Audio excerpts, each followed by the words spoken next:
आपका स्वागत है आपके अपने YouTube चैनल अद्भुत ज्ञान गंगा पर। आज का विषय है कि एक कुत्ते ने क्यों लगाई भगवान श्री राम के दरबार में न्याय की गुहार।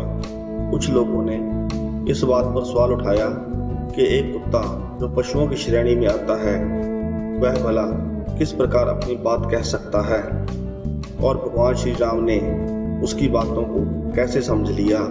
मुझे लगता है कि मैं यह बात सिर्फ नास्तिक लोगों को नहीं समझा सकता, बाकी जो लोग भगवान को मानने वाले हैं वह सब जानते हैं कि भगवान हर जीव के मन की बात को सुन लेते हैं, इसीलिए तो वह भगवान है। तो आइए चर्चा आरंभ करते हैं। इस कहानी में यह बताया गया है कि कौन सा कर्म करने वालों को कुत्ते की योनि में जन्म मिलता है। एक समय भगवान श्री राम अपने द्वार में बैठे हुए थे, तभी उन्होंने एक कुत्ते के रोने की आवाज सुनी। जब कुत्ते को उनके द्वार पर रोते हुए 3 दिन हो गए, तब राम जी ने देखा कि यह कुत्ता लगातार तीसरे दिन भी मेरे द्वार पर रो रहा है। मुझे यह जानना चाहिए कि यह कुत्ता रो क्यों रहा है। यही सोचकर प्रभु श्री राम ने लक्ष्मण जी को उस कुत्ते को दरबार में लाने के लिए कहा। उस कुत्ते ने लक्ष्मण जी को स्पष्ट शब्दों में कहा कि हे महानुभाव, मुझे कुत्ते की योनि में जन्म मिला है, इसलिए मैं दरबार में नहीं जा सकता। तुम जाकर श्री राम से कह दो कि वे स्वयं मेरे पास आकर मेरी पीड़ा को सुने। मैं जो कुछ भी कहना चाहता हूँ श्री राम जी से कहूँगा। आप कृपया कर मेरा संदेश प्रभु को पहुँचा दीजिए।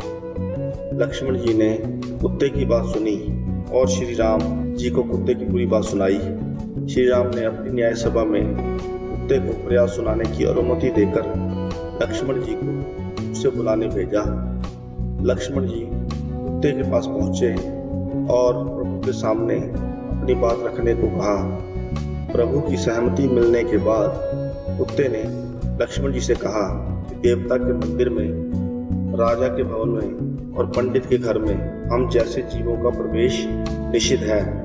राम साक्षात शरीरधारी धर्म है, वे सत्यवादी हैं, रण में दक्ष और समस्त प्राणियों के हित में तत्पर हैं। इसलिए लक्ष्मण जी, आप प्रजा पालक श्री राम को कह दीजिए कि उनकी आज्ञा के बिना मैं उनके न्याय मंदिर में प्रवेश नहीं करना चाहता हूँ। श्री राम की आज्ञा पाकर कुत्ता उनकी न्याय सभा में आ गया। प्रभु श्री राम ने देखा कुत्ता घायल है और रक्त बह रहा है। श्री राम कुत्ते से बोले, मैं तुम्हारे लिए क्या कर सकता हूँ? तुम्हें जो कुछ भी कहना है बिना डरे कहो। कुत्ता प्रभु श्री राम से बोला कि अज्ञानतावश मैंने कोई चूक की हो तो उसके लिए मैं आपसे क्षमा चाहता हूँ। आप क्रोध ना करें तो मैं अपनी व्यथा आपसे कहूँ। श्री राम ने कहा, तुम निडर होकर कहो, तुम्हारी जो भी इच्छा है पूरी की जाएगी। कुत्ते ने भगवान श्री राम की न्याय सभा में अपनी व्यथा कहनी आरंभ की। कुत्ता बोला कि मैं चुपचाप बैठा हुआ था। सर्वथा सिद्ध नाम का एक भिक्षुक आया और उसने बिना किसी अपराध के मेरे पर छड़ी से वार किया। अब मुझे चलने में बड़ा कष्ट हो रहा है। आप तो जानते ही हैं, वैसे भी हमें सबसे दुष्ट योनि में जन्म मिला है। दुनिया हमें दुत्कारती है, कोई हमें पीटता है। हम मनुष्यों की तरह कमाकर अपना पेट नहीं भर सकते। हमें तो कोई अपनी जूठन डाल देता है तो हम उसी को खाकर अपना गुजारा कर लेते हैं। कुछ निर्दयी लोग हमें खाने को नहीं देते। अब हम जाएं तो कहाँ जाएं? इसी बात से दुखी होकर मैं आपकी शरण में न्याय मांगने आया हूँ। मैंने सुना है कि आप किसी के साथ भेदभाव नहीं करते, इसलिए मैं एक विशुद्ध प्राणी आपके दर पर आया हूँ। हे राम, मुझ नीची जाति के प्राणी को न्याय दीजिए। कुत्ते की पूरी बात सुनकर श्री राम ने द्वारपाल को उस भिक्षुक को बुलाने भेज दिया। आते ही उस भिक्षुक ने प्रभु श्री राम को प्रणाम कर पूछा कि उसे किस कारण से दरबार में बुलाया गया है। श्री राम ने उस भिक्षुक से प्रश्न किया, तुमने इस कुत्ते को क्यों मारा? इसने ऐसा क्या किया जो तुमने इस पर छड़ी से प्रहार किया? भिक्षुक ने कहा, हे महाराज, मैंने क्रोध में इस कुत्ते को मारा है। मैं भिक्षा के लिए घूम रहा था और भिक्षा का समय निकल गया था। मैं भूख से बौखला रहा था। यह गली के बीचों बीच बैठा था।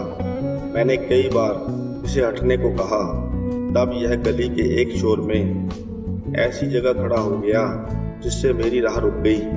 मैं भूखा था, इसलिए क्रोध में मैंने इसे मार दिया।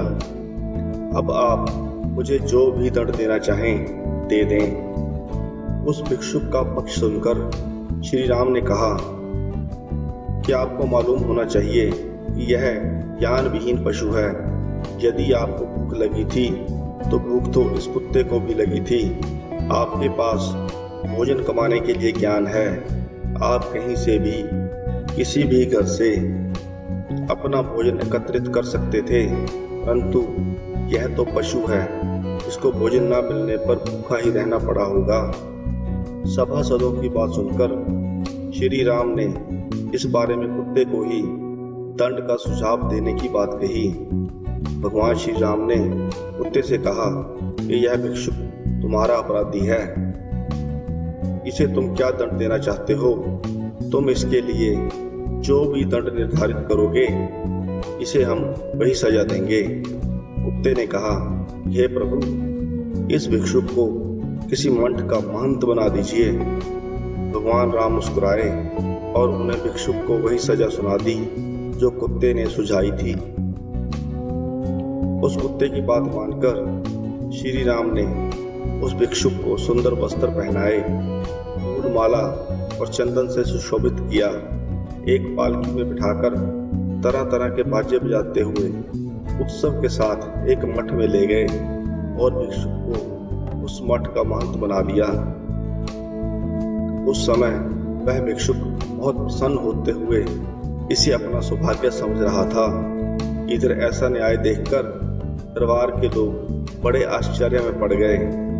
उन्होंने श्री राम से पूछा, भिक्षुक ने उस कुत्ते की टांग तोड़ी थी, परंतु उसे सजा देने की बजाय उसे मठ का महंत बनाकर उसे बहुत सारे सुख दे दिए गए, ऐसा क्यों? श्री राम बोले, तो ठीक है, यह हम उस कुत्ते से ही जान लेते हैं। उसके बाद कुत्ते को फिर से राज दरबार में लाया गया और उससे सजा के रूप में भिक्षुक को मठ का महंत बनाने का कारण पूछा गया। कुत्ता बोला कि मैं भी पूर्व जन्म में एक मठाधीश था। लोभ लालच के चलते मैंने मठ पर आए हुए धन को धर्म कर्म में ना लगाकर स्वयं उसका उपयोग किया, इसलिए मैंने कुत्ते की योनि पाई है। आज मैं कुत्ते की योनि में हूँ और लोगों के डंडे खा रहा हूँ। इस भिक्षुक के अंदर भी लोभ, लालच, क्रोध, ईर्ष्या और घृणा कूट कूट कर भरी है। इसे अपने आप ही अपनी करनी का दंड मिल जाएगा। यही इसके लिए सबसे अच्छी सजा है। यह भिक्षुक भी मठ का महंत बनने के कारण कुत्ते की योनि में जाएगा, फिर मेरी तरह लोगों के डंडे खाएगा, तो इसकी सजा पूरी हो जाएगी। इससे आगे बोलते हुए कुत्ते ने कहा कि गाय और पूजा के लिए अर्पण किए गए धन को खाने वाला, अन्याय करने वाले का धन लेने वाला, राजा के घर में पहुंचे हुए याचक को भगाने वाला, दूसरे का धन हड़पने वाला, प्रायश्चित के लिए दिए गए धन को लेने वाला, भोजन के लिए जुटाई गई सामग्री में से चोरी करने वाला और बेईमानी करके अधिक धन इकट्ठा करने वाला आदि लोग ऐसे होते हैं जिन्हें मरने के बाद कुत्ते का जन्म मिलता है। सभा में उपस्थित एक सदस्य ने पूछा कि क्या सभी मठ के महंतों को कुत्ते की योनि में जन्म लेना पड़ता है? कुत्ता कहने लगा कि ऐसा बिल्कुल नहीं है, कि हर एक मठ के महंत को कुत्ते की योनि में जन्म लेना पड़ता है। जो मेहनत और ईमानदारी से मठ की सेवा करते हैं और उस पर आए हुए धन को असहाय लोगों में, दीन दुखियों में, यज्ञ कर्मों में और पूजा पाठ में लगाते हैं। ऐसे मंत्र भगवान के धाम में जाकर उनके सेवक बन जाते हैं। कर्म की गति बड़ी विचित्र है। कुत्ते के द्वारा बनाए गए मंत्र ने अपने स्वभाव के चलते सारे जीवन लोभ और पाप कर्मों के कारण अपना अगला जन्म कुत्ते के रूप में लिया। आप देखिए, कहाँ एक सन्यासी होकर भी कुत्ता हो गया और कहाँ एक कुत्ता जीवन से मुक्ति पा गया। इस वीडियो को बनाने का उद्देश्य किसी की भावनाओं को आहत करने का नहीं है, बल्कि समाज में एक सही संदेश जाए, इसके लिए मैंने इसे आपके सम्मुख पेश किया है। आप सभी दर्शकों का बहुत बहुत धन्यवाद। अगर आपको यह कहानी अच्छी लगी हो तो वीडियो को लाइक करें, चैनल को सब्सक्राइब करें। कहानी को अंत तक सुनने के लिए आपका धन्यवाद।